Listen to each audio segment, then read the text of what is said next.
Gewoon bij stekt Jan Balieu van Friesland Lies zijn stekker in dit stopcontact. Maar van deze week aan doet hij dat liever hier. Nou, als ik hier mijn stekker in doe, dan, als hij dan helemaal leeg is, dan duurt het 8 uur voordat hij weer vol zit. En met de Tesla dan is het binnen een half uur zit hij vol. Dus dat is echt een heel groot verschil. Nou, hoe weer is binnen jou mij die supercharger dat hij nou hier in Drachten is? Ja, dat is natuurlijk, dat is echt wel mooi.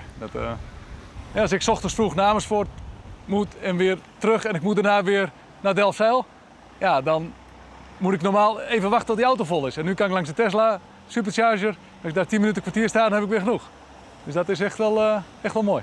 Op dit parkeerplak staan zo'n 2 weken 8 van die superchargers. Dus 8 mensen kunnen tegelijk de auto's opladen. In Nederland binnen nog zo'n plakken dat Tesla-mobilisten te plak kennen. En ik alleen de Tesla-auto's ken de gebruikmaatje van de superchargers. Geen oren.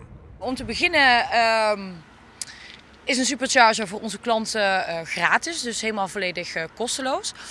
En ten tweede is het zo dat andere auto's er niet gebruik van kunnen maken, aangezien de Tesla het enige echte lange afstandsvoertuig is die volledig elektrisch is momenteel. Ja, heb je er dus niet zo heel erg veel aan met andere merken.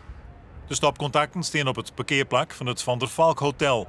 Zij dachten eerst dat de 8 superchargers te volle waren, maar in de oude 2 weken is er al een soort gebruik van maken. We hebben veel vragen gehad van, God, wanneer gaat hij nou open en komt hij wel in Drachten? Nou, omdat je dan nog weer makkelijker weer overal kan komen. Dus je bent zo snel, zit er weer genoeg stroom in. Dus als je boven in Friesland woont en je moet naar het zuiden, dan kan je altijd even weer langs Drachten. Even 10 minuten staan, heb je 100 kilometer stroom. Dus dan kom je altijd thuis. Maar uw omroepautootje kent er ook nog wel met terugdags.